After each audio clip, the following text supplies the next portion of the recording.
had certain, as a witness. So I was happy. I was comfortable with the way things went. Okay. Thank you, Colonel.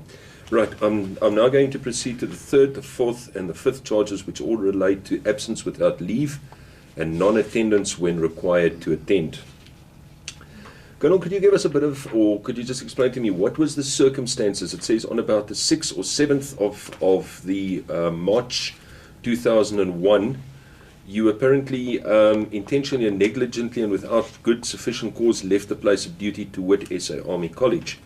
Then the same thing expands and says that you left the place of duty to wit the lecture room and then to wit the Wildebeest mess. And it's all around about the 6th and 7th. Could you just explain to us what was occurring at the school at that stage and what was going on, that we can just understand why you left? Yeah. Remember that there's a background. There was the issue of me expecting the inspector of the army to call me to give my side of the story on the corruption on the college, exchange of marks, for sex. On the 6th, rather the 9th of March, we talk about the 6th and the 7th. The 9th of March was the end of the course. So for some reason, there was a decision or strategizing that was done to charge me when the other students are gone who would have been my witnesses. So they charged me on the eve of the closure. So there was a lot of activity on the college. We were preparing mess dresses to do it. So everybody was up and about doing this. So that is where now comes the allegation that I was not to be seen because I was busy preparing my mess dress and other things. That was one. Secondly, because I had heard that the IG was coming now to give a report back about his investigation. So I was like preparing a statement to say, hey, have you forgotten me? I've said I want to give you, blow the whistle on the corruption. So that is why then I was absent, but I had permission on all the occasions. So basically you left the college to go and do mess dress and also prepare for the statement for the IG. When the course started, were IG there already or were they called in later? At what stage was IG? Let us take the mark of the 6th and 7th. Yes. Was IG called in before the 6th or 7th or were they called in after the 6th or 7th? You mean the IG now? Yeah. Inspector General of the Army. He was called before that. He came there around about the 6th of February. Now we talk about the 6th, 7th of March. So I don't know if I've responded to your... Right, so Colonel, the reason why you left the college was then in fact for the grounds that you did mess dress and then for IG. And IG had already been at the college since February. Since February, yes. Right. And IG was aware of the problem that had occurred, but you had not at that stage yet been charged. I had not been charged and I had not been given how to put it now, but maybe you should repeat that question. I want to understand. Okay, what I'm trying to establish, sir, is there obviously IG knew there was a problem. Yeah. Otherwise, they wouldn't have been at the college since the middle of the previous month. Oh, yes. What I'm trying to establish was, were you charged?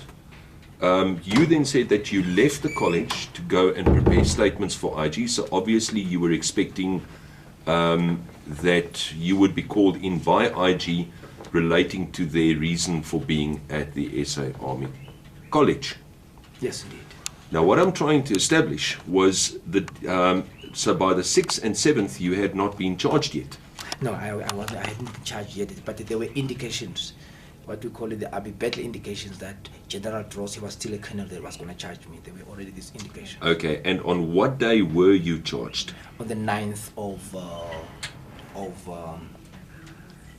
March. And on what day did IG conclude the inspection? I'm told it was on the 6th, because when he came now to give a report, which he didn't come, they said now instead of him, for some reason, they sent another general. It was then for training formations, General Stein.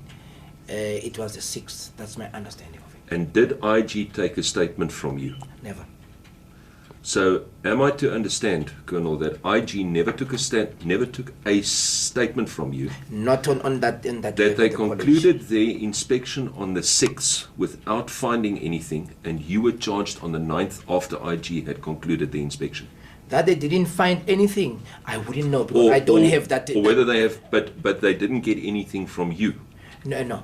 Except there was a joint statement written by us as students, which I'm told was submitted, but I wouldn't be sure whether it was indeed submitted. But there's nothing from Phiri as Phiri per se. Okay, so IG got nothing from you, in spite of the fact that, according to these charges against you, apparently you had created one hell of a uproar. Yes, right. and I can also now, confirm obviously, that IG would have then wanted something from you, seeing as you had been the reason for all of this, and can you've been also charged with 9 charges. Indeed, I can also confirm that IG also had got a lot of stuff during that month's stay about Phiri. That I can confirm from correspondence that I've got now via the High Court between General Drost and the office of the IG. And yet IG never called you in. Yes, I'm actually putting the statement. The IG was part of this thing of covering up for His Excellency President Mandela's cousin, Bobelo, because now I wasn't called, but there were accusations about me, and he knew that I wanted to talk about this Bobelo lady. Plus, I nearly forgot another point where we talked about racism. They were among white instructors. There were 2 instructors whom I'm not accusing of racism, but I found those 2 instructors, their names escape me at the moment. I think one was a Smith. It was a Smith and a couple of students whom I had overheard planning what to call a confrontation with who? With the course chairperson. So I wanted to tell the IG the 2 sides of the story, the black troublemakers as well as the white troublemakers, but that I was denied. So in fact, am I to understand that you were not actually, you were actually trying to keep the peace, or trying to structure a disciplinary form and actually report people both on the white and black side who were actually creating a mock at the school? It was a polarization between black and white. That was a given on the college. And for me, it wasn't like I want to even scores between black and white. It was just to go for the culprits. Because the sex activities between the 2 members mentioned here caused a commotion on the college. And yet, whereas the course chairperson, that was another person of the same ilk as or same type as Kenneth Reynolds. The course chairperson, Major Madley, was also that particular type of person of covering up for the major, because they all come from one region, from the Eastern Cape. So there was a lot of regionalism and stuff like that. In fact, when I talked to Major Madley, I said, please, I need you to be my witness. Give me a statement. He told me openly, he said, I am afraid, Phiri, because Major Bobelo is connected with General Matanzima and President Mandela. So he